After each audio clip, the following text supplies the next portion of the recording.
When are you going to say, you got to roll with these guys? It's about the experience. Show up in a nogi kit, put Hodger in lockdown. And so you could whispering that. But Hodger, hey, what if you put Hodger in their lockdown? Your famous lockdown. He probably laughs and gets out of it. And what if you're like, oh, I got you now, Hodger. And then... Yeah, things I would not say for 1,000, Alex.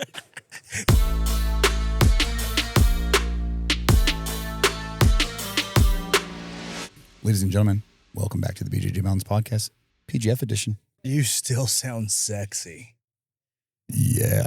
My man, it's Vegas. Why not? We went, we just had breakfast. We woke up nice and early. I've been up since 3 a.m. Did you hear me last night? I heard you wake up once. I woke up at 4, 5. I woke up at 5 to turn my alarm off. I just don't sleep. No, Matt got like 4 hours of sleep. Matt's insane. He saw it firsthand. I just don't. Don't get it. I'm just up, dude. I don't know. Like I'm a day walker. I went to sleep and he was awake, and I woke up and he was awake. Yeah. So we got up, we got breakfast, we saw some prostitutes. It was good times. We didn't buy them. No, 9:30 a.m. prostitutes. We didn't buy them. Early morning prostitutes. They had, do you think they were on shift change? Like they had like the timed out sign, like the buses have. You know what I'm saying? It was like timed out. But yeah, no, we didn't buy any hookers, but you know, we saw some. Yeah. It was like, wow, it's like a real thing. Like, what's that equivalent? Like actually seeing them? Like I've seen, like I'm from Hemet, California, so I see some of those. Right. Like when you see a hooker in Vegas. Vegas hookers are different hookers, bro. It's classy. Yeah. You know what I mean? It's like, Well, there's video evidence on the Instagram. We went to Sonic Burger last night, saw some sketchy stuff, saw a homeless man's butt cheeks. It was a wild time, but you know, we're living the experience. Bad fast food. Yesterday might have been the worst day of eating in my life. We had McDonald's for breakfast. I had Sbarro pizza at the casino, which was the worst pizza I've ever eaten. And then we had Sonic at like 11 o'clock at night, and it was terrible. I know some people come to Vegas to pay for a foot long. And I got Subway. I was just looking for a sandwich, guys. I got Subway last night at the hotel. I'm like, you know what? Let's get Subway. $5 foot long. I remember the commercial.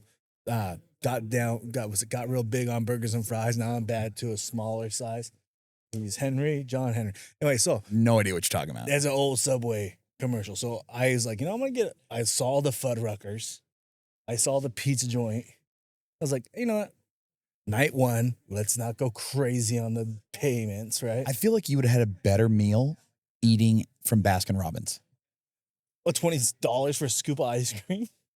Probably more nutrient dense than the pizza I ate. So I had so I was like, let me get a plastic sub sandwich. I'm not expecting it to be $5. I was like, maybe $12, $15 with the combo, right?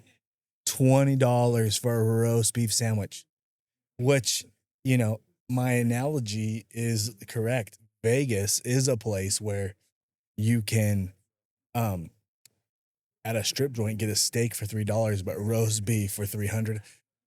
And that, you know, the roast beef sandwich speaks for itself. You know, I don't know if it's still there anymore because I haven't been in 15 years, but in the Palms, they used to have a McDonald's downstairs. And they had a deal where it was like 50 chicken nuggets and then like 2, I don't even know what size fries, but they were essentially the extra large drink cups full of fries. You've took 50 nuggets to the head? My little brother and I split them. Okay. I was like, I don't even think I've took 50 nugs. No. 50 nugs to the head, boy, you're not live in the morning. This was like a 2 a.m. Jaeger binge. Him and I, 50 nuggets, 2 massive French fries, and 2 drinks. Yeah. So, which leads to us getting here to the event. They've put me in charge of fantasy scoring, Kenny. Yeah. So if you're playing the PGF fantasy and points don't get scored for a takedown, it's because I said there was no points. Like Matt's standing corner, Matt's side, throwing points out. You see that? Yeah. Well, I'm counting. I don't know. Yeah, but I don't know they knew what you were doing. I'm counting to make sure. So look at if you're So someone gets a takedown and they both scramble back to their feet. You have to control it for 3 seconds. You got to control the takedown for 3 seconds. If you blitz somebody out of bounds and take him down and the ref resets you where you're on the bottom and the guy's on top, the guy's going to get a takedown. 100%. If the ref resets you standing, no takedown. That's basically how I'm doing the scoring. If you snap somebody down and get the front face turtle, I'm not allowing, there's no takedown points yet. Once you spin to the side wrestling position or he Grambies into a guard, then you're going to get the takedown points for it. But if he just snaps down and you're just staying front face lock and he ends up working back to his feet, we haven't really established any point or effective positions. You know what I mean? If he pulls after that, then you're going to get the takedown points. But it's his reaction, which in PGF, that only matters for fantasy because like in real football, winning and losing doesn't matter in here with the points. That only matters for fantasy. And that's what I've been deemed in charge for. This is the Oast Nation rule set. And that's what I've been doing thus far. So that was pretty cool. So if you see me in the corner, I'm not like security. I look like a security guard. But You do. but you know, I'm just counting the points, helping Egghead and Anik over here get the scoring down because they got a lot of stuff to do. So that's what I was doing.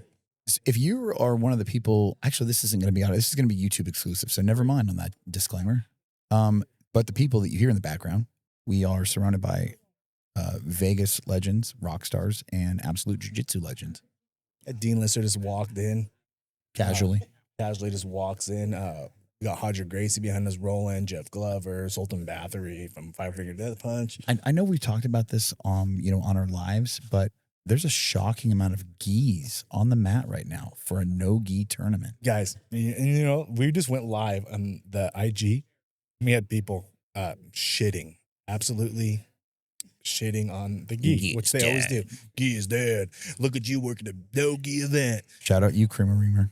Look at, I love no-gi, and I do. It's fun. But look at the roots. It's still here, guys.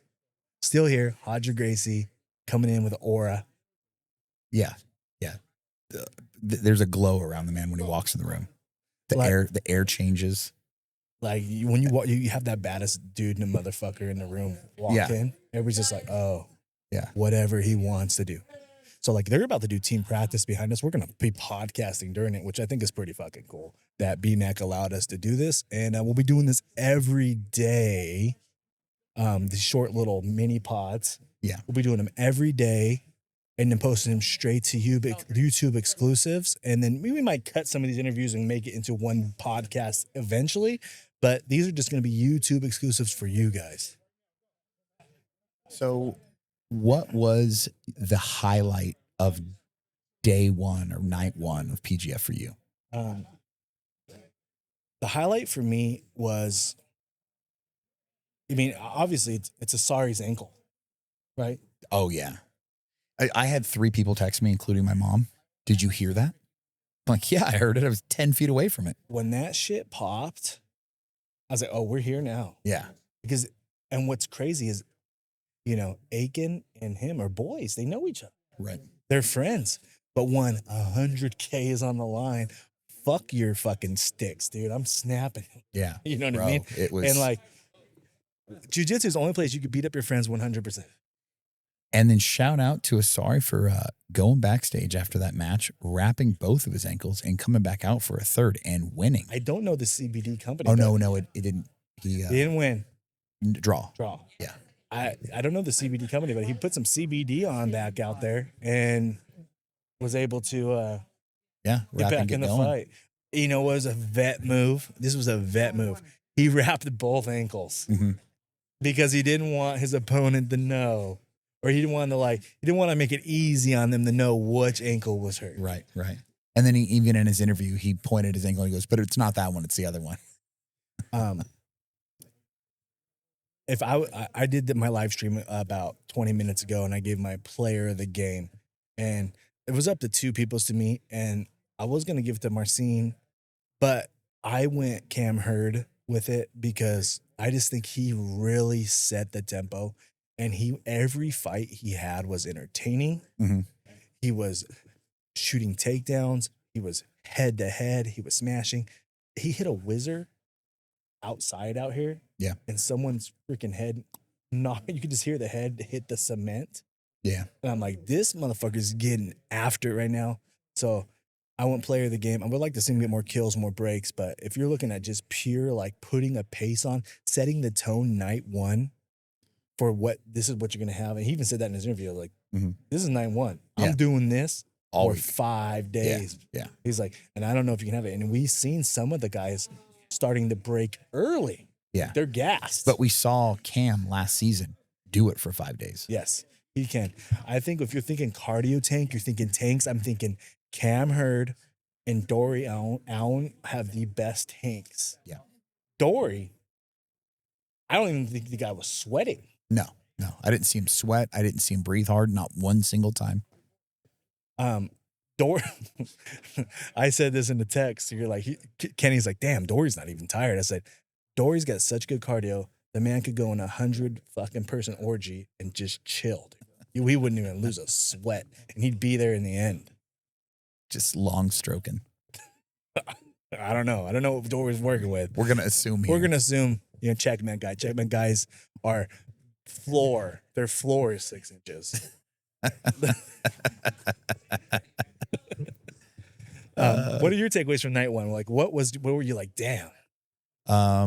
I would say my performance of the night would be PJ, the ref, for being the wall to keep the action on the mats, and he dove to keep the action running in a phenomenal scramble. He went belly down. He was laying on his belly, and just like a little like. You know what he reminded me of? He reminded me of like when you're a kid, you're trying to teach your kid, if you're all you dads and parents out there, you're trying to teach your kid to sleep in his regular bed, and you put the pool noodle under the sheet. Yeah. So they don't roll in over there out of the bed at night. He was a human pool noodle. And he just lay down on the floor. I was like, that's the and these guys, these refs, look at, they're not liked by the fighters. They're not. But they are working hard. Oh, yeah, for sure. They're trying. Sure. And the level of from night one, from the refereeing to this season, just night one from last season's finals, you can see like the refs have stepped their game up. Yeah. They really studied. They really broke down the rule set to get, make sure everything was even keel across the board. And really take kind of questionable things out. There still is some questionable stuff with the stalling. I think that's going to take some time to figure out, especially for the athletes. When we interviewed Brandon, I had mentioned that this is a jiu-jitsu competition, and Brandon actually said, no, this is a game. PGF is its own game that's just played like jiu-jitsu, but it's not that. Meaning there's a lot of things that you need to do to win in PGF that you can't do in a traditional jiu-jitsu competition. And you need to constantly be on the offense. So to keep it exciting for the potential casuals that are tuning in and to make it a little more palatable to understand, they're really trying to keep it as an offensive game and keep the defensive stalling to a minimum. So there is stalling calls, warnings, shot clocks. You get 2 warnings and then they run a shot clock. If you don't make a move after that 20 seconds and the shot clock ends, you get put in referee's position, bottom position. So, and for all you hoopers out there, the basketball analogy is just what this is. So like in basketball, if you're just playing in the street pickup ball, you're just going to camp. The big guy's going to camp in the post all day and, just be a house down there and just hit the boards and crash the boards and make easy baskets. NBA had to add rules to make it funner more palatable for the people watching. And that's what BMAC has done. In basketball, there's a 3-second rule in the key. A big guy can only stay in the paint for 3 seconds, then he has to get out, and then he can come back in because they don't want to make it boring where the big guy's just down there just being a house and make it. They want to open up space. They want to make it flow. There's a shot clock, just like there's a shot clock here. If you're shooting a basket and all of a sudden your shot clock runs down to 2, you have to take the shot. Right. It doesn't matter if you're not in a prime spot that you want to take the shot. So it's like you're not getting jiu-jitsu, but you're getting jiu-jitsu, and it's forcing the guy who's fucked to be more fucked. It's still jiu-jitsu. It's just not traditional jiu-jitsu that we're used to. It's the IBJJ rule set, even the submission only rule sets that most people are accustomed to are kind of out the window with this. You know who would hate this style of jiu-jitsu? Gordon. Yeah. Well, yeah, he favors a 20-minute match. He wants to be like, I'm on my back for an hour. I don't care. Yeah. I'll get my thing eventually. Yeah. No. You got to move, Gordon. Yeah. What do you mean I have to move? I'm in closed guard. I'm in half. I'm deep. I got an underhook. Why do I have to move? Because you're just waiting for him to move? Or they'll shot clock you too on the cooking. You know what I mean? Like, you can't just sit here and like cook the guy and pressure and hope that he like makes a mistake. Like, you have to be on the attack. If you're in full mount, you have to be attacking. If you're not attacking, they will call stalling on you. Yeah. You'll lose your top position and go to bottom if you do not stay active. Yeah. I want to get in the E right now. Boy wants to roll right now. We were going to go to practice this morning. He's like, I might be taking rest rounds. Well, now he's over here all fucking excited. I get all excited, dude. Trying to get me hard. It's working.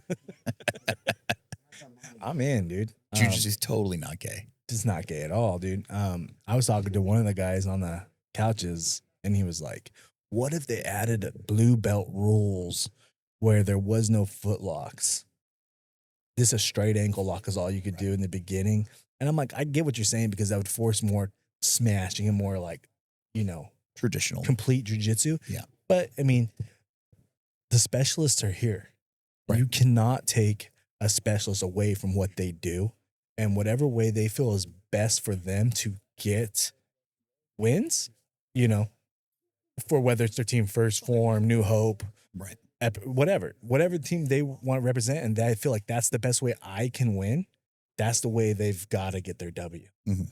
So you can't take the skill set away from the guy. You can't be like, hey, Matt, you can do gi, but you can't go lasso. I mean, I'm fucked then, because if I'm on my back, that's what I'm trying to get to. Right. So I can't imagine rolling in this small of a space. There's so many people on the mat. I'm bringing my gi tomorrow, bro. That's a fucking promise. I'm just going to go sit down like I belong. Yeah. And we're going to sit down and we're going to start rolling. I have no desire to roll with a bunch of purple and black belts and get smashed tomorrow. Dude. When are you going to say you got to roll with these guys? It's about the experience. Show up in a no-gi kit that's not put Hodger in a lockdown. Mm-hmm. I said we could whispering that. Put Hodger. Hey, what if you put Hodger in your lockdown? Your famous lockdown. I think he probably laughs and gets out of it. And what if you're like, oh, I got you now, Hodger? And then yeah, things I would not say for 1,000, Alex. That's going to be on there. That's going to be the open to this. That's going to be the open to this episode. There it is. I got you.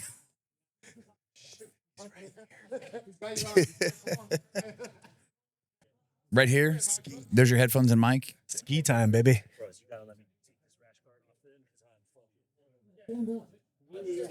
We could just sit shirtless too. We could all go shirtless. We've done that before. We don't want to do that. We've done that before. Kenny quit trying to put my titties out for everybody. Every time. Kenny's always trying to get me naked, dude. It's worked once. Just once? Just once. That's all you need to work. It only takes one time. It is jiu-jitsu, my man. Just give me 10 seconds. That's all I need. Just let me put the tip in.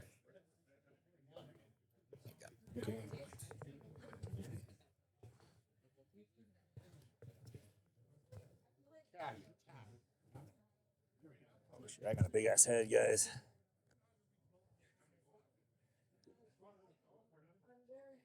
Boom. Ladies and gentlemen, Tim Freeman, Inside BJJ Podcast. Welcome. The OG Jiu-Jitsu podcast. What's guy. going on? Boy, this feels... This guy was podcasting when podcasts were not even a thing. I think they were a thing, but there wasn't that many people doing them. He's like, you're like the Adam Carolla of Jiu-Jitsu podcasts. I'm trying to sound like him. I'll take that as a compliment. I actually really like Adam Carolla. I think there was one before it, though. It was called Fightworks Podcast. This guy named Caleb ran it. and they called it like jiu-jitsu radio, but it was really a podcast. And they did like, I want to say 300 episodes. Like they have so much information out there in terms of podcast. And then right around the first Metamoris, I ran into him at Metamoris and I'm like, hey man, you going to keep like doing this? Like, what's up? Cause I was just getting into it and I was like, this is rad. And he goes, there's no money in jiu-jitsu, man. Like, I'm done. I'm not going to do this. And he basically stopped doing it like right at the time where it started to rise. Yeah. I feel like you're one of the few in the podcast space, which a lot of people want to go the Joe Rogan route, interview style, which sometimes you do. Yeah. But there's sometimes you're just kicking it with the homies talking. Yeah. And which that to me is, those are the better podcasts. You get more character building out of it. Yeah, I think you're right.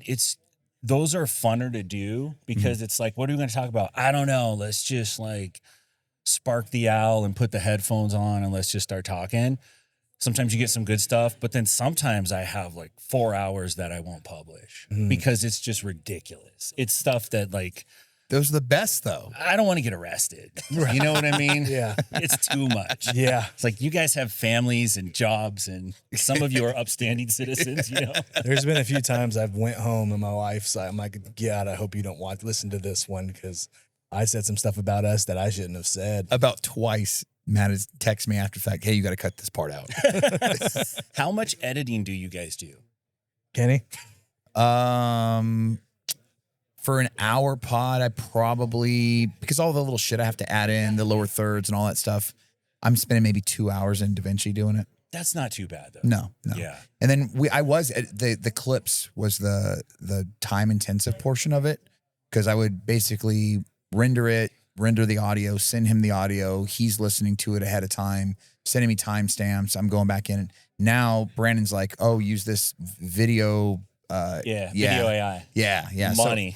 So that last episode was the first episode we used it, and I was like, man, this thing's great. So that's nice. Yeah, if there's something special we want, like we need to put down, make this clip. Yeah. But we're not doing like 7 clips. Yeah. Maybe just one, you know? Right. It's also helping too with that kind of like mid length content that we didn't have. Yeah. So now I'm able to, that AI app is cutting out like a 10-minute clip here, an 8-minute clip here, and then I just make a thumbnail for it and throw it on YouTube a couple days later. And yeah, I feel like more people are watching that kind of stuff than actually watching the end-to-end podcast. Yeah, the middle clips. Yeah. You've got your people that are your listeners. They're like, they tune in every week for the pod, but it's harder to get those. So that's where that mid-level length content is coming in. And we've had a couple of them just, really take off on YouTube to where, it translated to subs and things like that. And it was, I see the most growth from those than anything. Yeah. And sometimes I think, why aren't we just making 5-minute bits? Like, why am I even doing a whole podcast? Right. Sometimes I'll be like, man, Tim's still podcasting? I'm like, holy fuck, he's been on for 7 hours. Sometimes I'm like, dude, this guy's podcasting all day long. Yeah, it's kind of like, I think if you do try to make bits, like we're not even going to do a show anymore. We're just going to make these. Right. Like, I don't think it comes across the same. No. You can't quite get it. You don't get to know the person. No, you don't. You got to get a rhythm. You know what I mean? When you're recording the podcast and you're doing this hour-long thing, like you're probably 15, 20 minutes into it before you kind of catch your rhythm and you're bouncing off of each other organically. And if you're just starting it like, hey, we're going to do this 8-minute segment on this, like it would be tough if you didn't have a conversation preceding to that. Yeah. What's your approach when you're like trying to book guests? You just DM them? Yeah. So if it's somebody that I've already had contact with, I always try to get their cell number. Right. Eventually, like if they come on the show, then I get their cell number. I'll hit them up that way. If it's someone that I literally don't know, I'll DM them. I'll try to hit them on Instagram. If they have a Facebook, some people do, some people don't. I'll try there. Or if I know somebody, I might try to go through them. Got it. So it's just interesting to me that like some people are super easy to get a hold of and they're like flexible and they want to do it. And then other people are like a mystery, and it's super hard to get in touch with them. And then when you do get in touch with them, there's no guarantee they're going to actually like show up the day they're supposed to show up. That's the hard part. I guess you can't take it personal though. We're jiu-jitsu is a sport riddled with introverts. Yeah. People who just like don't want to talk. They don't want to like, they're like at like no emotion. I'm like, is this guy a robot? Yeah. Like there's a lot of like, so it's like the personality is probably the hardest thing to find in jiu-jitsu. Yeah. I think a kind of a tough thing for us too in the podcast space is I don't know how your analytics look, but when I look at our analytics on YouTube and Spotify and whatnot, like our target audience, people that are listening to this are like 31 plus. So when you're trying to talk to these jiu-jitsu athletes that are in their like early 20s and stuff, and if they are not familiar, if they're not podcast listeners in general, they might not know that you have an established podcast or what it is or who you've already, interviewed in the past. And, and kind of to touch on what Matt was saying as well, because they don't have that personality, they kind of suck at marketing themselves, and you try to help them with that. Like, dude, you could make money off of this. Yeah. And I just don't think that not everybody has that marketing mindset. Yeah. Yeah. It's tricky. I think I kind of struggled with that early on because I just wanted people to listen because they like listening. You know what I mean? Mm-hmm. But there is a certain point of if people don't know you're out there, then how are they going to ever hear you? Right. So there's a cost to that. Like you have to play the game a little bit. Right. Right. You know? Yeah. Be a little sensational here and there while not abandoning, you know what I mean? Yeah. You don't want to go full, full regard. Yeah. As we call it. Yeah. So night one in the books, what do we think night one compared to just night one compared to the finals of last year? What is the biggest change that you've seen this season from last season? I think so far it is the shot clock. I think that's changed the complexions of the matches, especially for the defensive player. They came out real early on, like pretty aggressive. Mm-hmm. The refs were right on that shot clock, giving the warnings, running the clock, throwing the flag. And I think it set a precedent to the athletes that says, hey, you have to get after it. Because, look, I've been training a long time. I will admit, there's times when I'm training and somebody's getting the better of me and I peep up at that clock and I'm like, I just got to survive 3 minutes and just ride this out because I'm not going to give this dude the satisfaction to tap me, whatever, right? Something like that. There's a tendency to do that here because you can create a draw, which means like if I can't win, you can't win either. Right. Right. So they're super on top of making sure the defensive player isn't trying to eat that clock down, even if that means you have to expose your back or make a bad move. Right. So I think that has changed the match pacing, the action. It's been much better. Do you think anybody explained that to the athletes? Because I had a group of them sitting behind me yesterday and they were all pretty disgruntled about the shot clock. And I don't think anybody really kind of took that aspect into it. Like maybe it's when we interviewed Brandon a few weeks ago, he had mentioned that this is jiu-jitsu based, but it's not traditional jiu-jitsu. It's a game. So you got to figure out how to play this game using your jiu-jitsu, but also using your mind. Yeah, it's definitely gamified, which is the reason why it's so fun to watch, right? So how do I say this without making anyone upset? In my experience, the athletes are usually told all the things that they say they wish they were told or they needed to be told, but they either weren't there when it was told or they weren't paying attention. And when they said, are there any questions, nobody asked. Like there's often that experience. And then what happens is in real time, boom, it gets enforced. And then the question goes like, hey, what is this? Right. And then it feels like it was a little bit unfair. I do see their point though, because last year the stalling penalties were a little inconsistent, right? And it started off light and then they ratcheted it up, which I think has the reverse effect. I think you got to start off intense and then you could dial it back because nobody's going to get that irritated that you're dialing back a little on the stalling. But if you turn that up to an 11 on the finals, like people are going to be pissed. Right. I think it was good that they established it night one. This is it. So when, you in the playoffs, if you watch real sports, the refs put the whistle away. You let the fighters fight. Yeah, that's a good point. You know what I mean? So it's like, it's the playoffs now. It's not going to be as crazy on the rules because we want the real winner to win. We don't want the ref to decide the outcomes of this. But like you establish early, then later, we can ease up a little bit. But if you go hard in the beginning and ease up towards the end, rather than we're not enforcing off somewhere, enforcing at the end, and people are like, what do you mean? Like, I've been doing this the whole time. Yeah, that's a good point. Blitzing, I think I've said this, I think the smaller guy had to get out first, the lower weight guys. And they had to get out first early because I think as the week goes, they're going to be more at a disadvantage. Yeah. And we seen some guys look pretty wrecked after night one. Yeah. I mean, Elijah Carlton kicking his own ass, busted Yeah. his own eye, dribbled his head off the mat. Like, how is he gonna by day 5? My man's gonna be in like. Thank God he got that sub and scored points. Because if he wouldn't have scored points yesterday, he could have been like going into night 2. Like, dude, we got a guy who always scores. This guy always scores PGF, but he had such a rough night, taxing night on his body. Night 1. It's going to be the guys with the high tank, like the Cam Hurds, the Dory Allens, those guys who just don't ever get tired. They're going to score later in the week. Yeah, they do, because there's like an attrition that happens. I think that there were also some guys that went out and fought really great fights and didn't put any points on the board. Like Travis Thomas was one of those. Kyle Bame did reasonably well. Did he put points on the board yesterday? Did he get? No, he didn't get a sorry. Yeah, so it was close. That's a big expenditure into your gas tank. And his age is going to take a factor. Absolutely. And I think maybe we saw some of that against Ryan Aiken.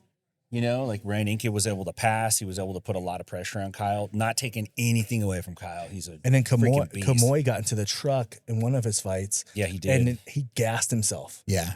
He almost got that twister finish, man. It was so close. He was so close to that twister finish.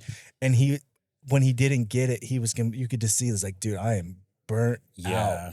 You know what I mean?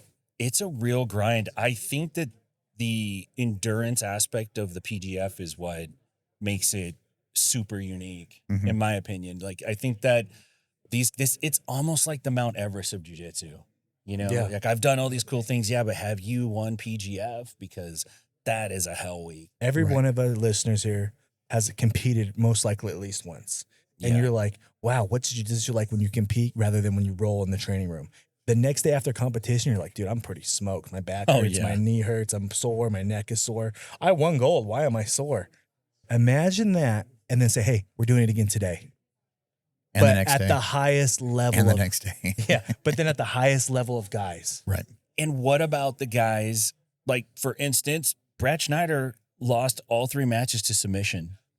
Now, if I go out on a Saturday and I compete and I get submitted, then I eat like a pig for 2 weeks and I just like hang out with my family and I'm like, life's not that bad, you know. He's got to get up this morning and look at his schedule. Who am I fighting today? Oh, great. I fight Kyle Bame, Ryan Aiken, and like, Jesus, you know. He's got to do that for 4 days. Right. And he's also got the thing of like, usually in jiu-jitsu, we all fight for a team, whether 10th Planet, Checkmat, Autos. But like really when you're competing, your coach doesn't matter if you win or lose. He's just happy you're competing. Yeah. These guys are actually on a team. So now he's got to go out there and be like his teammates. He's like, I don't want to let these guys down. Right. You know what I mean? I'm the weak link out here. There's money on the line. He's like, these guys are like, oh, here goes Schneider's going. But they're all good dudes. They want him to win. They're trying to help him this again because he's legit as fuck. Oh, he's great. But that's got to be in his mind a little bit. Had a rough night. I don't want to let these guys down because for the first time maybe in his life, it actually matters to other people if he wins or loses for real. Right. I have a question for you guys. 6.5 inches on Sundays. Not bad. If I arch. I wanted to get your feedback on what you think about the alternates in terms of like being able to sub them in or out. We kind of talked about that a little bit today. I think it's pretty cool. You think without an injury, just you can swap them in or out? I mean, they're on the team, right? And I think that would bring more attention to the draft for alternates. Yeah. You'd be like, I want this guy's my alternate. Like, there'd be more value to your alternate. Like, you're like, I want to save budget a little bit more because I want a 7-man team because I want my 6th man. Because the 6th man is a thing in basketball. It is. Okay, but let me ask you this. Does that mean, and I think this is generally how it works, if an alternate has to fight for you and your team wins, then you have to split a piece of your pay with the alternate? I would think so. I would say, yeah, because you're not going to like. Okay, so you're drafted on my team. And I'm like, hey, Matt, dude, you know, you're cool and I love you and everything. And I know you're not hurt, but we think you're going to get your ass kicked by this dude. So Kenny's going to come in for you. And now you got to give him 10% of your earnings. I think the good franchises and the good teams are going to get together, all 5 of them, and be like with the coach and be like, look, we have an alternate to use. If it's an injury, we get it, right? We're going to split it 6 ways. But if no one's hurt and we want to just get more money in our pocket, we're going to try to go 5 ways. But we can be tactical about this and use our sub, and we're split it 6 ways and decide before, what are we going to do? Are we going to split it 6 ways with our sub? Or are we going to try to keep everybody healthy and try to split it 5 ways? What if in the future too they use the alternate as like they do in baseball with a pinch hitter? You've got somebody that's a specialist. It's like, okay, that's a great idea. Yeah, we got this guy here. He's phenomenal leg locks. He gets everybody, but we got this guy here on the alternate, and his specialty is defending that. Yeah. He might not get the win, but he's not going to get us a loss on those points. That's cool. And they sub him in just to play defense against that guy that is the leg specialist. We're like, we're going against someone like Hurt. He's a D1 wrestler. We know he wants the takedowns. Oh, guess what? We got a guy who's going to nerf that. Right. Yeah, maybe you draft 8 athletes, and maybe it's just, hey, this is 100 G's or whatever the price is. Our starting bench divided by 8. Yeah. Right. It's divided by 5 at first, but as you bring a sub in to try to win the money, your division gets spread out even more. Man, it's just like, what is the allure for the alternate to get in then? Because you could literally ride the bench. That's what happened to Caleb Crump last year. He rode the bench the whole time. But now he's here, though. What? Okay, hey, check this out. Come, and if we really like you, we might bring you back. No pay, though? Like, that's rough, dude. That's rough. That's rough. I think it should be split. I think the alternate should be getting a piece of the pie from the gate.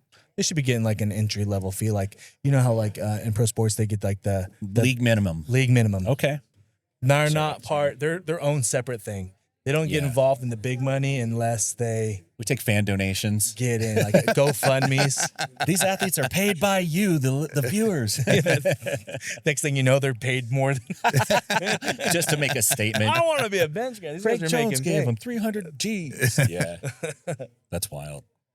I think the CJI is bringing eyeballs to this. Oh yeah, because we were like the free YouTube is going to kick things off. I think free's the way to go. I just think everyone's used to free. Yeah. I think you can have special events that you charge something for, but I don't know if it's going to work to come right out of the gate and do that. I think people need to get the fuck away from the Flow paywall. It's such a nightmare to get into. Yeah. Like it's either if I want to sign up for Flow Grappling, I'm doing the year contract at $100 to $120. And then you watch the one event, you ignore it. And then all of a sudden it hits your card the next year because you forgot about it. Or you do the workaround and you sign up for the $35 a month and you forget about it. And all of a sudden 3 months later, you're like, they've been taking $35 a month. And paid even more than if you did the annual. I just want to watch try to cancel Flow. I just want to watch my friend at Pans. Yeah. Like you try to cancel Flow. It is such a nightmare. It's like you got to email somebody's cousin, and then like I don't know, 4.5 weeks later they email you back. I miss when it was on Budo videos. Yeah, with Budo Jake and Budo Matt and all those guys. You just pay one time. Hell yeah. You pay one time, and there it is, dude. Yeah. That's it. $20. You know, now that you say it, those guys were putting out a lot of content, you know, back in the day. And there was another one called On the Mat, I think, which was like Gumby and who's the guy that works at the CPI stem cell clinic down in I have no idea. Can't remember his name. But anyway, I don't know why it dropped out of my head. He's an OG black belt from Southern California. Oh. Scotty. Okay. Scotty. Yeah, those guys. Yeah, they were around for a minute too. But yeah. Well, man, night 2. Yeah. Excited. You got to go put your penguin suit on. I do. I got to get dressed up. Look, here's the deal. I don't have hair in my jiu-jitsu socks. So all I have are cool shirts. So I just have to kind of rock that the best that I can, stand out a little bit. I can't show up with like just a white shirt and a tie looking like I work at Wendy's. Like that's not going to fly, dude. That's Kevin Spacey in American Beauty. You know, I don't want to be that guy, man. Right. You're very close to looking like, does this guy sell insurance? Yeah, timeshares. Yeah. Folks, I'm talking about vacation ownership. You want to come to Vegas? We can put you up in the beautiful Orleans Hotel. Guys, man, you guys are dope. I'm glad you're out here doing it, man. Appreciate having you on here. Hell yeah. We'll do it again. Thanks, Kenny. Thanks for coming, brother. Hell yeah. Bye, Thanks, brother. guys. And appreciate making business with you on that fantasy league For sure, brother. draft. We double cross Raph, so Yeah, it's always a good day. That's great. Okay, guys. Anytime we can stick it to the elf.